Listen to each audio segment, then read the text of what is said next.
Hello అండి, అందరు ఎలా ఉన్నారు? బాగున్నారా? ఇవాళ పనులన్నీ పూర్తి చేసేసుకొని దేవాలయంకి వెళ్ళాలని బయలుదేరాను. తర్వాత ఇంట్లో పూజ చేసుకున్నాను. నైవేద్యంగా స్వామివారికి అరటి పండ్లు అవి పెట్టి బయలుదేరుతుండగా గోవులు వచ్చాయండి. మనం ఏదైనా గుడికి వెళ్ళినప్పుడు గుడి దగ్గర గోవులు ఉంటాయి కదా, అక్కడ పూజ చేసుకోవడం చాలామందికి జరుగుతూ ఉంటుంది కదా. అలా కాకుండా నాకు ఇంట్లో ప్రశాంతంగా స్వామివారికి దర్శనం అయిందో లేదో గోవులు వచ్చేసాయి.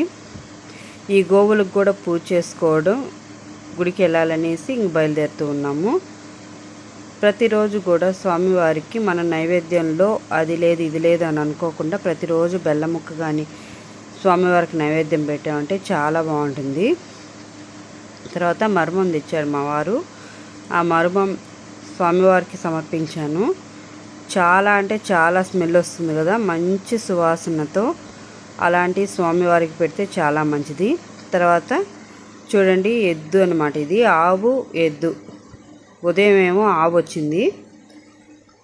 ఆవుకి ఉదయాన్నే అంటే చెప్పాను కదా, శుక్రవారం శనివారం అలా పూజ చేసుకుంటానని.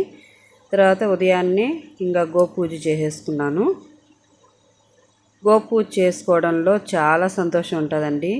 మా ఇంటి దగ్గరికి వచ్చి గోవు వచ్చి ఇట్లా పసుపు కుంకుమ పెట్టాలంటే చాలా ఇష్టం నాకు. తర్వాత గోపూజ చేసుకున్నాను, ఇంట్లో పూజ చేసేసుకున్నాను. ఇంకా దేవాలయం దగ్గరికి వచ్చాను. ఇక్కడ అమ్మవారికి మాల తీసుకొచ్చాము. ఆ మాల అమ్మవారికి సమర్పించాము. అయ్యవారు అమ్మవారికి మాల వేస్తున్నారు. ఇక్కడ తాళమ్మ అమ్మవారండి. చాలా అంటే చాలా మహిమ గల అమ్మవారు. మనం ఏమి కోరుకున్నా సరే వెంటనే తీర్చేస్తుంటుంది. మేము ఆదివారం అట్లా తప్పనిసరిగా అమ్మవారికి అక్కడికి వెళ్తాము. శనివారం వెంకటేశ్వర స్వామి గుడికి, ఆదివారం తాళమ్మ అమ్మవారి గుడికి వెళ్తాము. చాలా అంటే చాలా బాగుంటుంది. Thank you.